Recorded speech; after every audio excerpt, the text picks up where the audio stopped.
getting sorted up. Gone more or less live. Just getting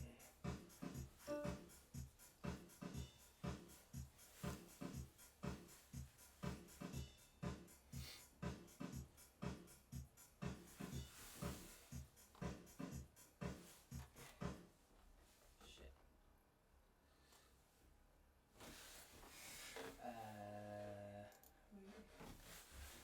Okay, we're streaming. We're live.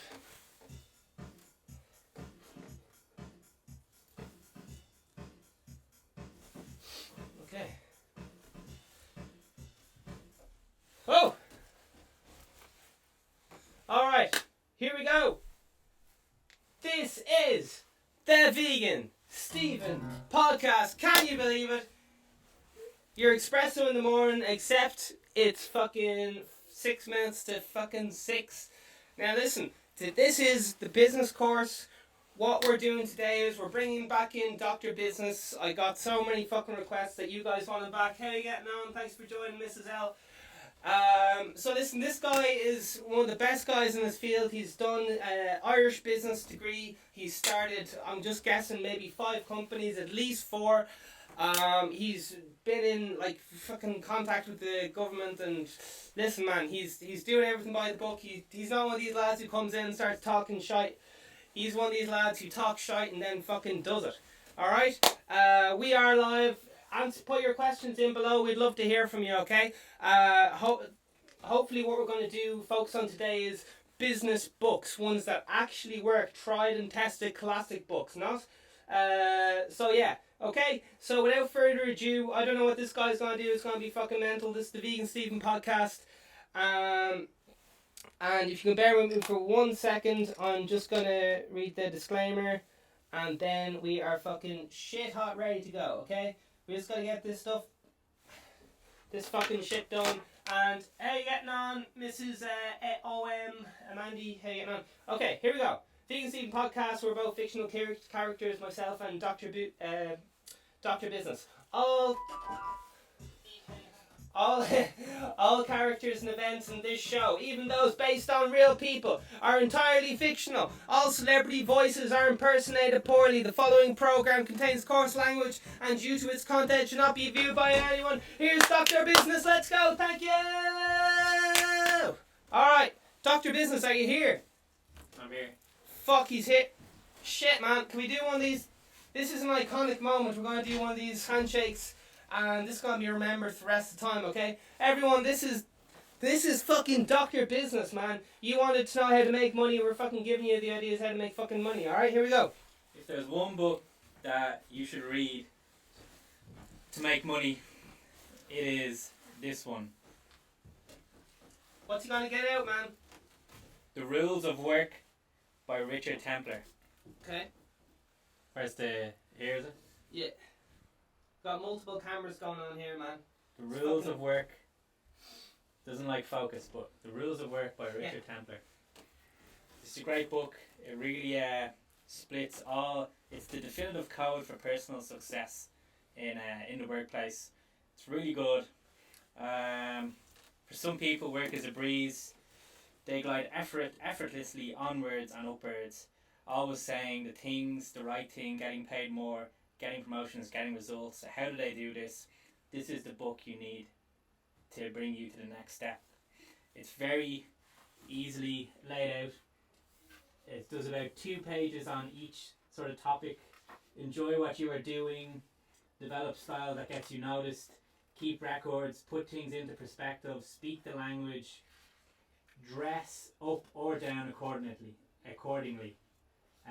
Be adaptable in dealing with different people. Think 1 step ahead. You will start to think like a boss and less like a worker. That's the idea here. Start to think more. Think like a boss more and less like a worker. A really good review. And I think my favourite, I'm going to read, where's my favourite things now? So don't bitch and don't gossip.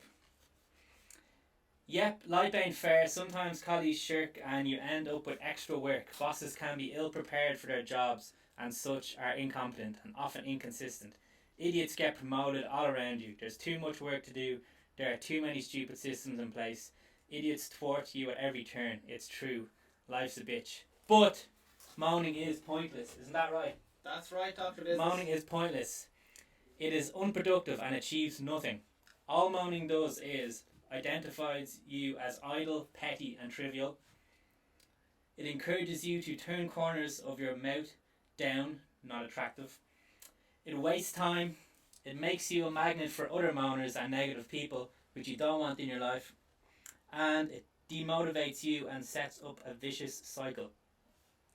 So, bitching gets you nowhere. First rule is, if you can't say anything nice, shut up. Moaning is pointless, it's unproductive and achieves nothing. That's one of my favourite pieces from this book, The Rules of Work by Richard Templer. Definitely, if you're into business, or not even if you're into business, if you're just working in a workplace, you want to know how to get a promotion, not even a promotion, just get maybe a pay rise, enjoy work more, this is the book for you. That's this week's review, and next week we'll have another book. So, have a read of that. Thank you, Dr. Business. Dr. Business, have you ever heard of... I'm just going to read out some classic books, and we're not going to get into any detail whatsoever. We're just going to mention some classic books, because it's kind of confusing which books to read, okay? You mentioned the books, and I'll give you a rating out of 10 how good they are. Alright, and even if he hasn't heard of them, maybe we could get, like, whatever. Comment below and see if... Okay, so I've just typed into Google here, classic books. We're just going to see how it goes, okay? How to Win Friends and Influence People by Dale Carnegie. Yeah, very good. 7 out of 10. 7 out of 10, lovely. I read this one when I was about 15 years old on audiobook. But let Dr. Business, he's the man, he knows what's going on. He'll tell you what he thinks. The 7 Habits of Highly Effective People by Stephen R. Conroy. Not Vegan Stevens, the other one, Stephen R. Conroy. What do you think? Again, a really good book, a big book, so on audiobook, I recommend it when you're drifting off to sleep or on the bus to work or anything like that. I'd give it an 8 out of 10.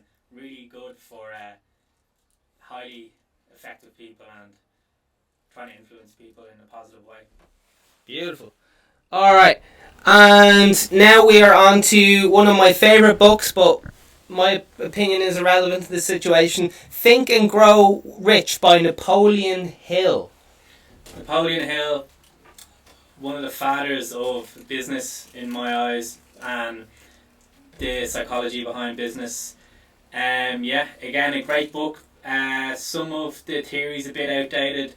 It's a bit of an old book. What year was that published in? Do you know? Off the top of my head, I think it's 1937. Yeah, so it's a bit old, but like it does form a good foundation and basis for how to grow rich and some nice practices there. I'd give it. I think if it came out nowadays, I'd give it a 5 out of 10.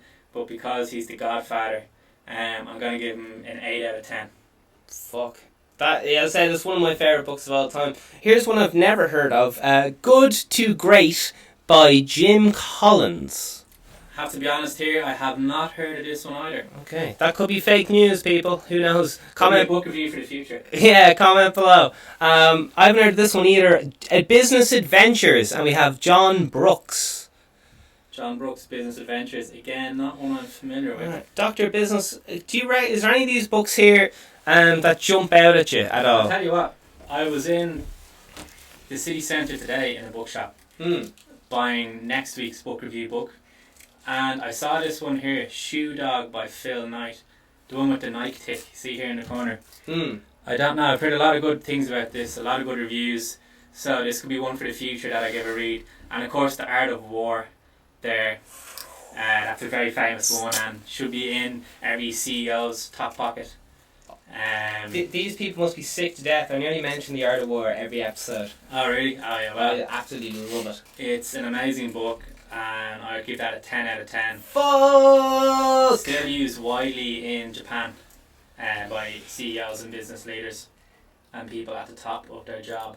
Yeah, it's been converted to every language. It's been converted to almost every profession. It's been rewritten for sports. It's been rewritten for business. And then its original it was originally written for military tactics, but it's been applied to all the sciences pretty much. A lot of things like business are similar to military as regards positive thinking and being determined, being confident, things like that. Being what else?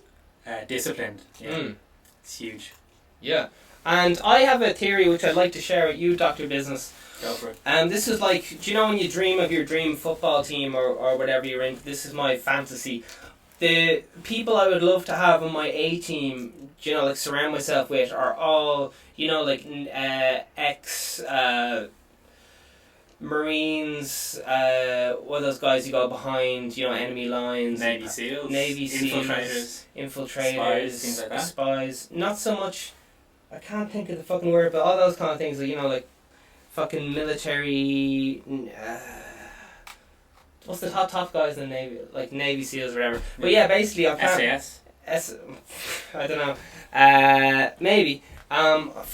Is it Marines, Navy SEALs? Okay, I can't remember the specific name, but basically you can imagine highly disciplined military people. And why would I hire someone like that? Because I want to train them in as my accountants, fucking everything. Because they're fucking fearless. They've battled death. If you ask them to stay on an extra 2 hours to do some random job like research, child benefit or whatever, they'll just be like, yeah, I'm used to pushing myself to the limits. So what would your personal opinion be of bringing in people who are driven and training them in? Do you have any opinions on that?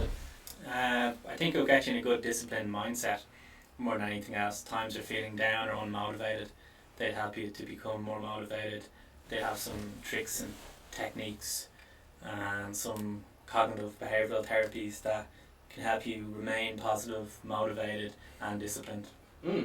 And Dr. Business, just as I said, time's fucking precious. Is there anything on your radar which you're just personally experimenting with? Because as we know, as entrepreneurs, we have to experiment and see what works. So maybe, is there a certain thing trending maybe on the stock market which you don't know for sure, but you just have a feeling about, or maybe you've heard a whisper, say for example, I know TikTok, we were talking about TikTok earlier, and that's on the up and up. Is there anything that maybe you're just hearing, you're not sure if it's going to be a winner or not, but just tickling your ears in the business world? Definitely TikTok, and I think some cryptocurrencies as well, such as Ripple, for example. I think will be good. It is tied up a little bit, it is very close to kind of government and government regulation, which some people don't like, so I don't think it's ever going to hit the moon like Bitcoin did, but it's about 27 cents for one Ripple at the moment, about that, and I think it will go to about $4.50. Not financial advice, but that's just a hunch. That's what everyone seems to be saying. And imagine you bought at 27 cents and then you sold for $4.50. I mean, it's a nice return. It's hundreds of percent gain there. So yeah, I think cryptocurrencies are going to be big. People are saying there'll be a crash in another 3 years again, and the economy will then be backed up by cryptocurrency rather than cash like it was in the last recession. So there's an interesting teaser for a podcast in the future. Yeah. And again, everything you said is just inspiring me to ask more questions about business.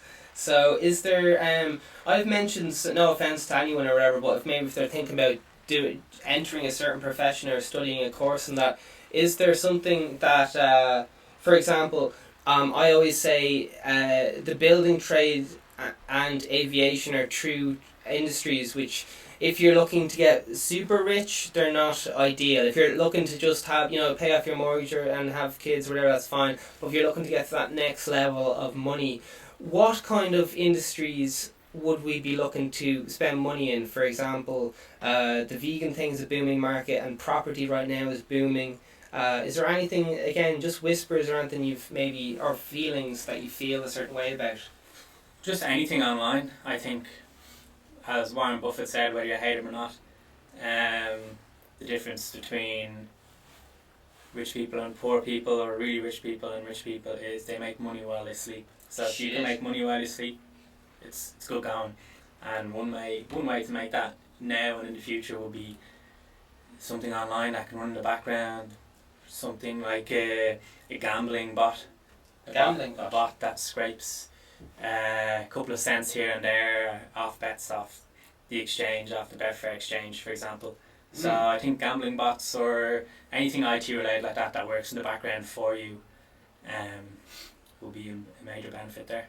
Yeah, and if someone, I know some people like gambling, say maybe going for the casino or betting on horses or whatever it is there anything people could, because obviously they get a certain amount of enjoyment out of gambling, if someone just wanted to steer their passion of gambling into something very close, for example, maybe someone could focus on roulette instead of focusing on poker, is there a certain gambling which they've more chance of getting a little bit more money? Do you have any tips for someone, maybe a certain game that they could focus on a little bit more, and then maybe a certain gambling things, say for example Russian roulette, that only has losers. Is there some games just to stay the fuck away from?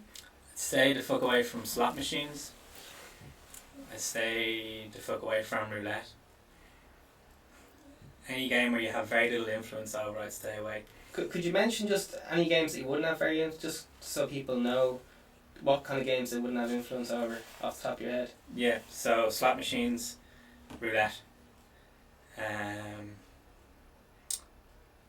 to an extent horse racing. They will be ones I'd recommend if you were going down that route.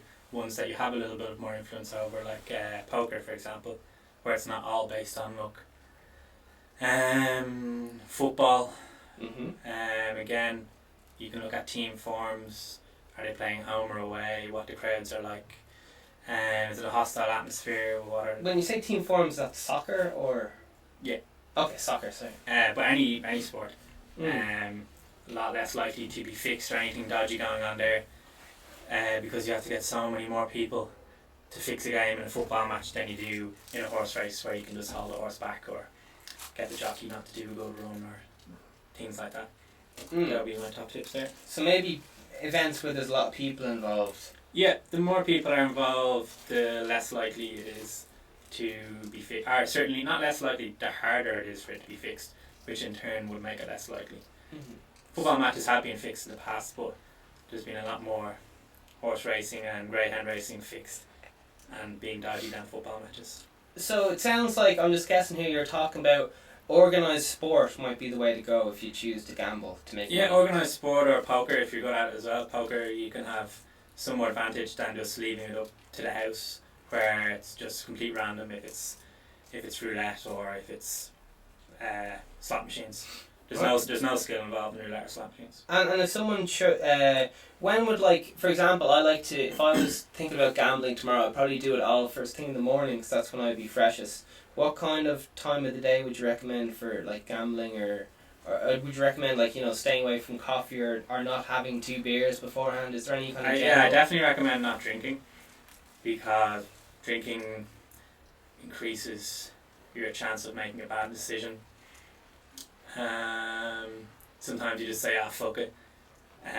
You put on more money that you never would if you're sober. I wouldn't drink alcohol. In the evening is when most events are on. I think you make clear decisions. Depends how early you wake up or what your day is like, but for me I'd make clear decisions as the day goes on rather than first thing in the morning. You can see the form as the day goes on. So I would say anytime after 4 or 5 p.m. without alcohol, hydrated with water will be the best time to gamble. Beautiful. Alright, any last words or anything else you'd like to talk about? No, I'll just finish on the note of The Rules of Work by Richard Templer. That's one I read recently. It was a really good read from me. It's not too big. Altogether there's 266 pages, but it's almost more of a reference book than anything else. It's not a continuous story, so you can kind of dip in and out of any of the chapters that interest you. Definite good read. Yeah. So just to do a quick wrap up, just next 30 seconds, we're just going to summarise what we did.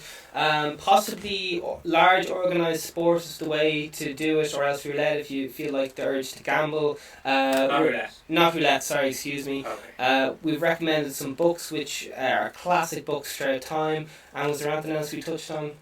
That's it. That's it. Okay, brilliant. This has been another epic episode. This is episode 3 of The Business. So thank you much. Thank you much, Dr. Business. Alright, we're just going offline now, so we'll just probably be quiet for the next 30 seconds. And how are you getting on there? Thanks for joining the live stream. Alright, we're just going to stop